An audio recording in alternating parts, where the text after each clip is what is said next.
All right, this morning we are looking at a couple of things in Abraham's life in terms of his worship. Last class we looked at Abraham's choices and the results in his life and the choices he made. Today I'd like to just look at a different subject in Abraham's life and then move on quickly to the covenant of Abraham, which is the major thing of importance. But Abraham was a man of worship. When Abraham was in God's will, he worshipped. When he was out of God's will, he did not worship. And that's a very simple lesson that we can learn from Abraham's life. Of course, for Abraham to be in God's will meant that he was in the land because that's where God had told him to go.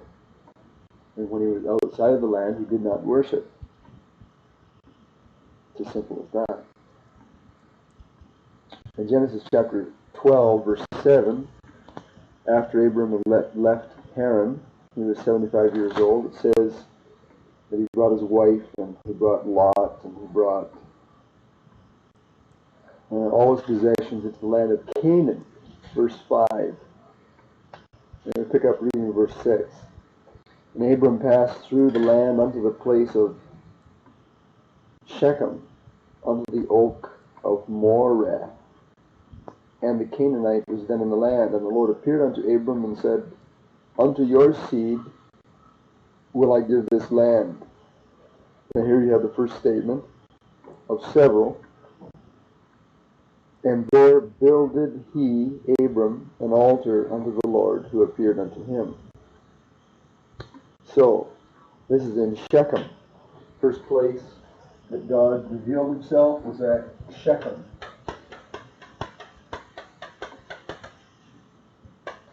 12:7. And it says he built an altar because of the revelation that he got.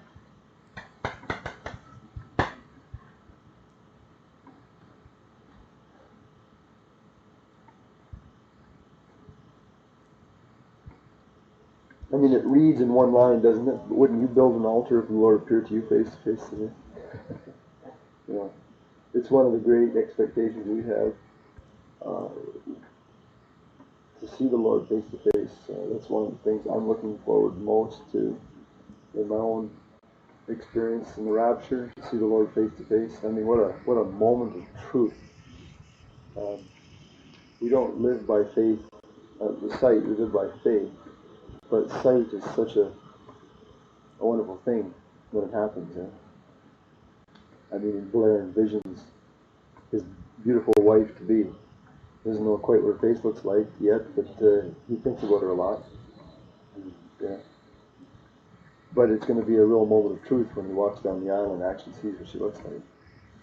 She lifts the veil. And he runs away.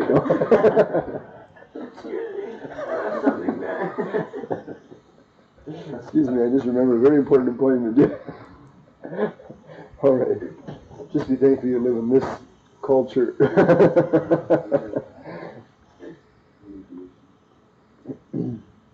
Well, anyways, Abraham built an altar to the Lord who had appeared to him.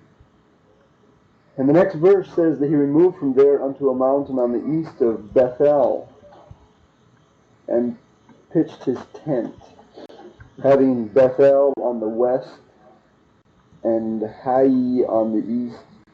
And there he builded an altar unto the Lord and called upon the name of the Lord. So the second altar that Abram built was between Bethel and Hai. That's 12:8. Bethel and Hai. Bethel, by the way, later on in Jewish history became an important center of idolatry. And the name Bethel, does anybody know what Bethel means? I do.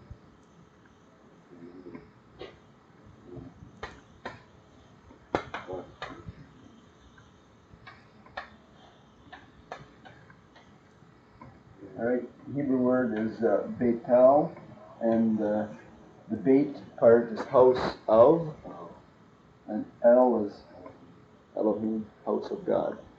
Bethel. Same thing as Bethlehem, house of bread. Beit is house of, and Lechem is bread. Right? So many Hebrew words have house of.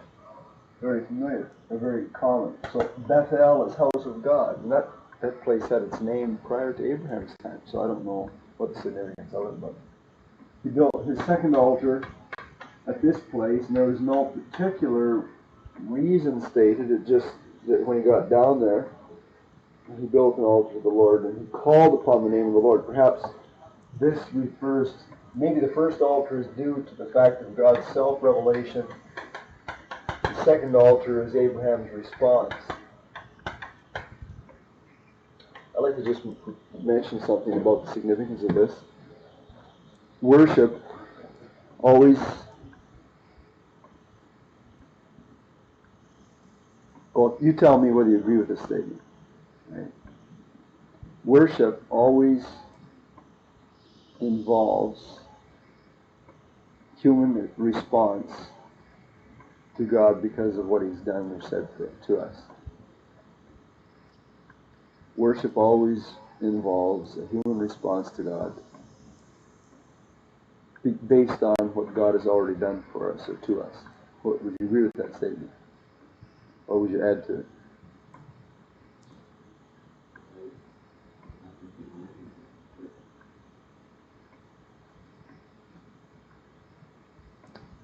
What forms would the human response take?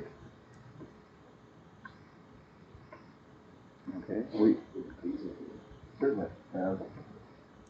Today, for us, the human response would be songs of praise.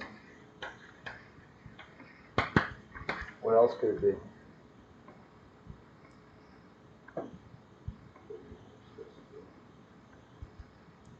Prayer. David said in Psalm 19, "Let the words of my mouth and the meditations of my heart be acceptable in your sight, O Lord, my strength and my redeemer." So even your meditations, the thoughts of your heart, is part of worship. Right? Of course, on the almost ritualistic or on the physical plane, what is also involved in worship for believers? Okay, there's the fellowship angle.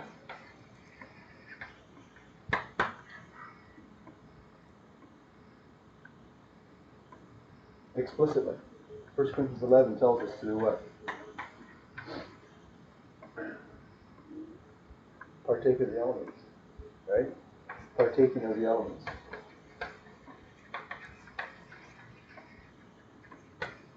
Now, very few Christians do this, really.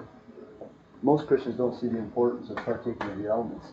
The fact of the matter is that the Lord has said, "Do this in remembrance of me." You can't actually. You can. I can meditate on the Lord any time during the day or night. Right? And that's fine as far as it goes. And to worship God in song.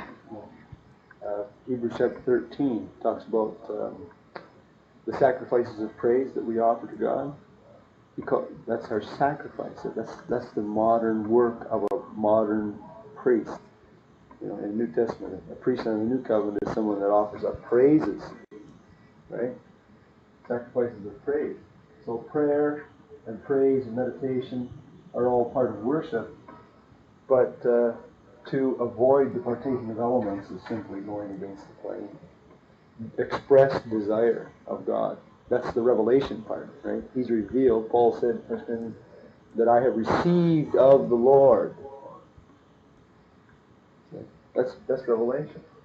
So the Lord revealed himself to Abraham, and then Abraham responded in both cases by, in a particular way of building an altar. I would like to encourage you fellas, just because that I know you and I know where you are to a certain degree in your spiritual odyssey, that you should cultivate the aspect of songs and words of praise to the Lord in your worship. You know, the plain teaching of the New Testament is that women should be silent in the churches. Now, I think perhaps we're a little more restricted than we should be. I don't see anything personally wrong with a woman sharing a word of testimony or a song. We allow women to sing in church. What's inconsistent with them giving a word of testimony? By nature, it's almost the same thing. I would draw the line at teaching, because Paul expressly mentions that in 1 Corinthians or 1 Timothy, right? So in the mixed company of believers, I don't think women should ever teach or preach per se, but there's always, I believe that the latitude is there. Maybe we become legalistic if we for some reason say they can't even share a testimony or sing a song or something. Well, why not apply that to worship? But if women are not allowed to teach or to preach, well, who's supposed to do it? Men, see, in the gathered meetings of the church. And if men don't cultivate the public expression of their inward thoughts for the benefit of the whole, then you'll never develop that ability. And you should always go prepared, if in no more sense than just mentally, to do this. To express yourself publicly in public worship. Should cultivate that. I don't know what it is, but it seems like a lot of times people are just, they never say anything. You know, and I would say that that's something that needs to be overcome in our worship. Right? And I think that that's something that you guys probably are struggling with a little bit.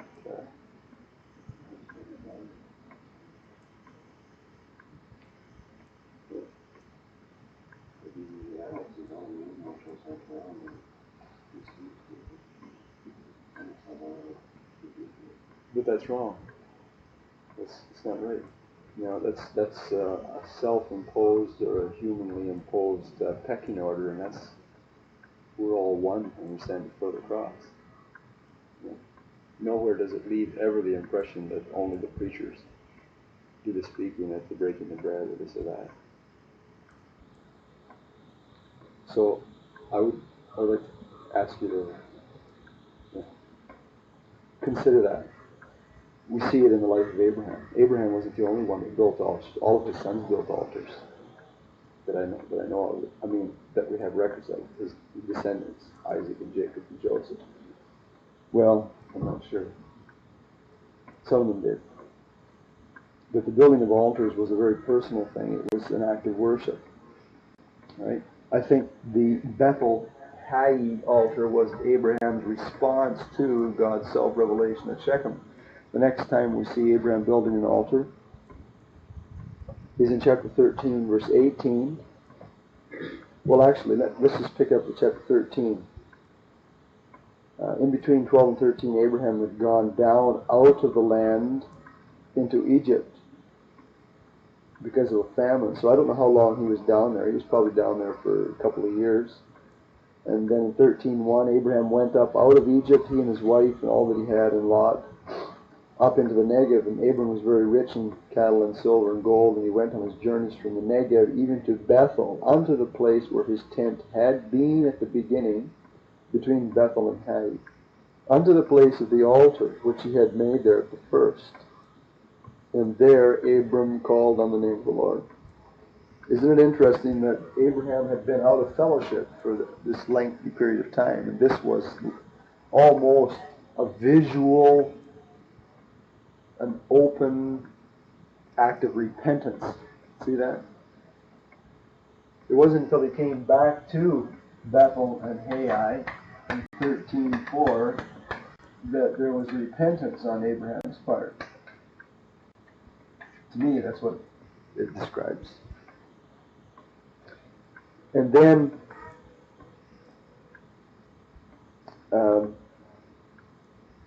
between 13:4 and 13:18, which is the next statement of Abraham's altar building, between here and here, Abraham finally obeys God fully. What were the three conditions that God laid on Abraham? was to separate himself from those three things. And up until this point, Abram had done two of those things, but full and final obedience didn't occur until he had separated himself from Lot, his kindred. Right? So, when Abraham finally separated from Lot, it says in verse 14 that God reappeared to Abram and told him to lift up his eyes and look where he was. And God tells him in verse 17 to walk through the land and the length of it and in the breadth of it, and I will give it to you. And so as a result of this explicit instruction, Abram moves from Bethel, where he had returned to after he came home from Egypt. And Bethel is up in Samaria.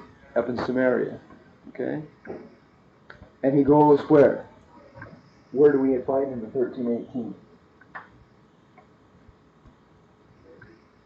Right, which is another name for Hebron. And where is Hebron?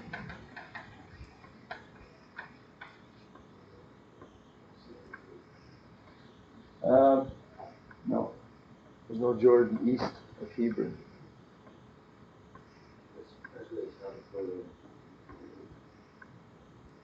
Hebron? No. Spies had gone up as far as Hebron. They stopped, the first, you're talking about Jericho.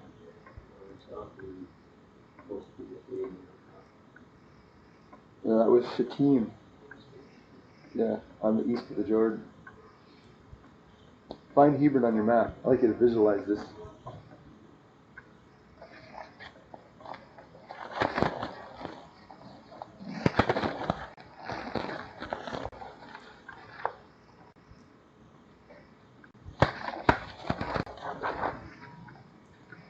Hebron.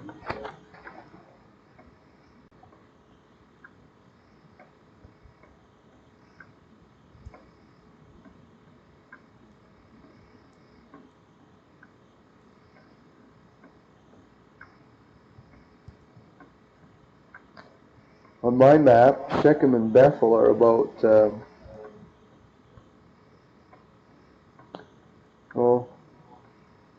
20 miles distant. Right? From Shechem to Bethel, you got 20 miles, and then from Bethel to Hebron, you got about 30 miles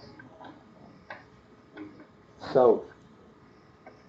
Hebron is straight west of the Dead Sea. Find the Dead Sea, get the center of it, and go straight west, about 20 miles, 15 miles. All right.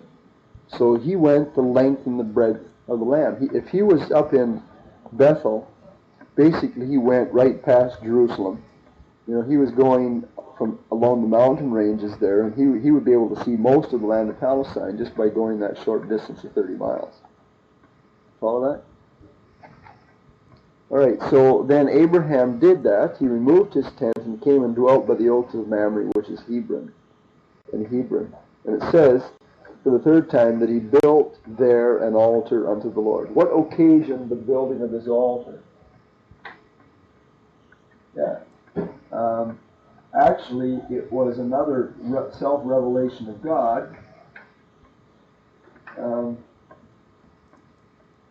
because of the renewal or reminder of the promise. Way back, years before, Abraham had been back in Ur.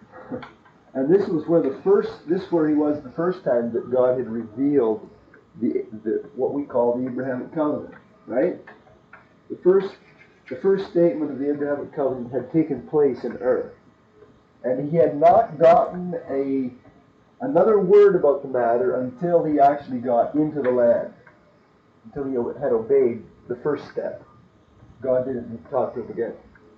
It was just then when he got into the land that God revealed himself, and then when Abraham finally separated himself from Lot, then God renewed the promise. Okay. What is this telling us?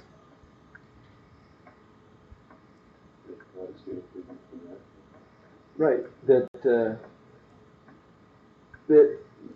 God is faithful when we're not faithful, and it also shows us the other side, that God will not fully reveal himself until we cooperate.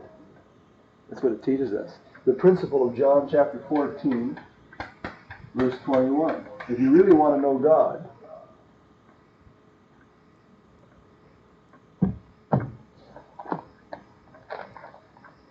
let me just read this. John chapter 14, verses 21 to 23.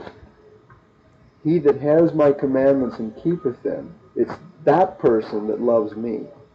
Now notice what he says. He that loves me shall be loved of my Father, and I will love him, and will manifest myself to him. That's exactly what he was doing with Abraham. Only as Abraham demonstrated his own love to the Lord by obedience. Right? He that has my commandments and keeps them. Only as Abraham, step by step, continued to obey the Lord, did God manifest himself to him.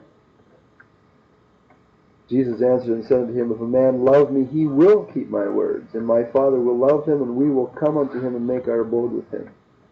See? Perfect illustration of the life of Abraham. Renewed fellowship with God, getting to know God better, requires obedience to what you've already got. And it's nice that the Lord doesn't give up on us, even though we may waste 5 years. You know, both of those sides are true. Right? So the altar builder. Now between chapter 13 and chapter 22, there's a lot of water passes over the bridge. Chapter 22 verse 9 is where Abraham built his last known altar. In chapter 14 he rescues Lot. In chapter 15 we may have another act of worship in chapter 15. 15, 17. You might just jot that down. In 15, 17, where the covenant is ratified, that's where Abraham puts out his fleece, remember that? And there was a smoking lamp. Right?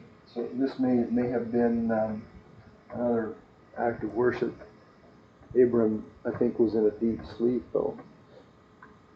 Chapter 16, they, in their weakness of their flesh, they attempt to fulfill God's work, and then they reap what they've sowed in chapter 17 and 18.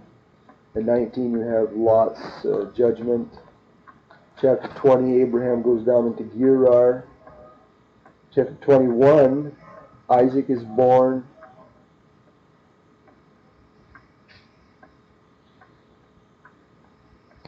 At the end of chapter 21, by the way, it says that Abraham planted a grove down in Beersheba and called there on the name of the Lord, the everlasting God.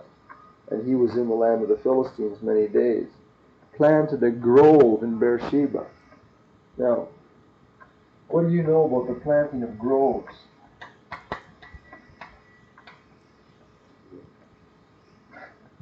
To grow. Yeah. What do you know about the planting of groves? What's a grove? What's a grove?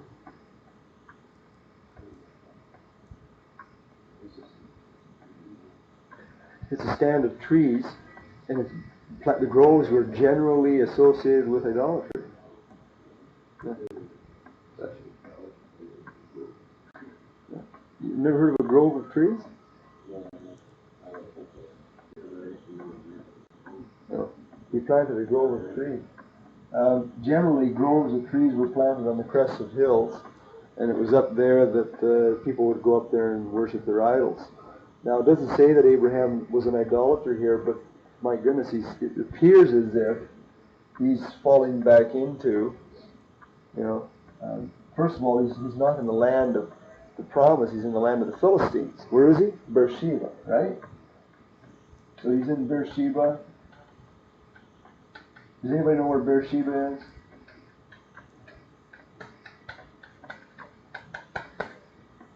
North, south, east, or west of Jerusalem? You guys need Bible lens and custom something terrible. Beersheba is way down in the desert, south. It's halfway to Sinai from Jerusalem. Well, as the crow, yeah, in terms of direction, it's sort of like south-southwest, a long ways from Jerusalem. It's right on the, it's just beyond the border, down in the Negev, right? And so he was way out where he shouldn't have been, and yet he's a spiritual man here. He's calling on the name of the Lord, but he seems to be doing it in a worldly way. All right? What is this teaching us? I'm not sure. It seems to me that Abraham's kind of compromising here. Well, anyway, one of the greatest acts of Abraham's faith is reserved for chapter 22. I mean, Abraham is known in the New Testament as a man of faith because of what he did in chapter 22. And also chapter 15. It was chapter 15, verse 6, that Abraham believed God and it was counted unto him for righteousness. Step 1. Step 2, years later, he offered up his son. And where was the place that he offered up his son?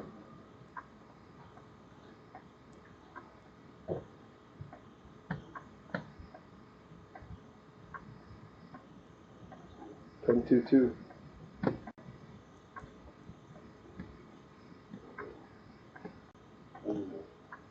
What?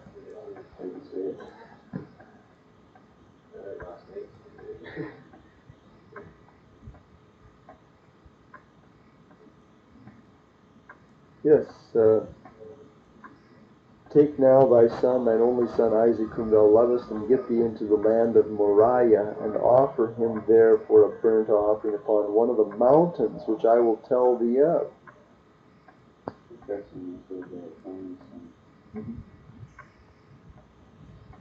Real parallel to Christ. Isaac is a picture of Christ. Abraham is a picture of the Father. And so verse 9, they came to the place which God had told him of, and Abraham built an altar there. Okay, so the fourth altar that Abraham builds is in Moriah. And why did he build this altar? But this altar is different. I mean, each one of these things is slightly different. First, Abraham builds an altar because God reveals himself. Finally, after years and years of silence, God talks to him again. Then in Bethel, just 20 miles south, when he moves again, he rebuilds an altar, and this is his own response to the Lord.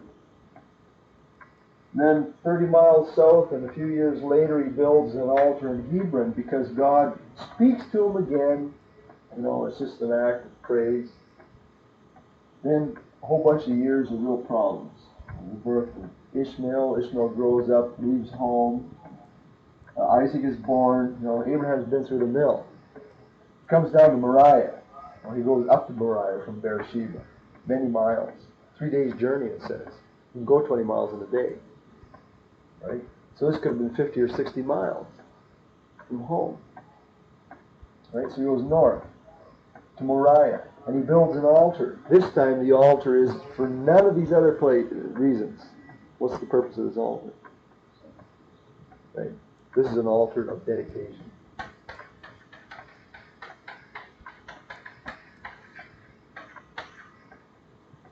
Right?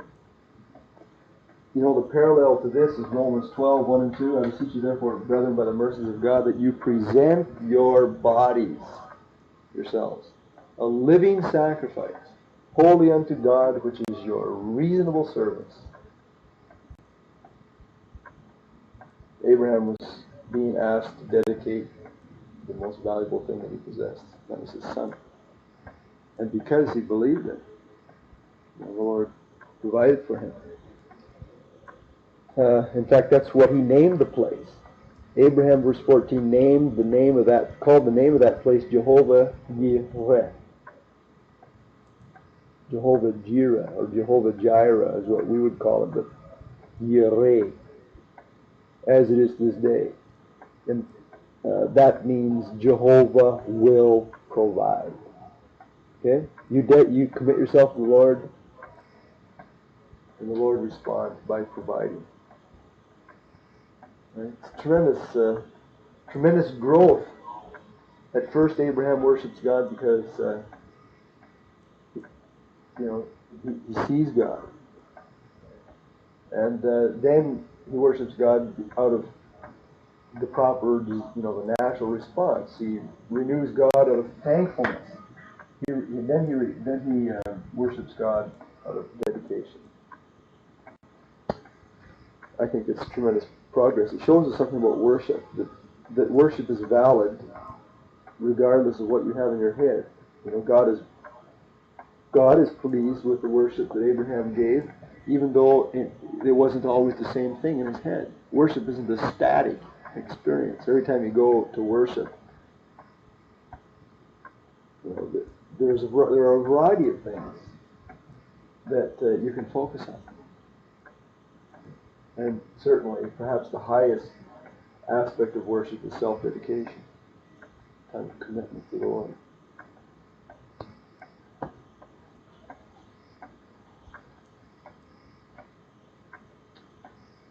Well, I was going to go on to the Abrahamic covenant, but I think I'm going to stop with that today. We have one more class to spend on Abraham, and we'll spend the whole class talking about the Abrahamic covenant.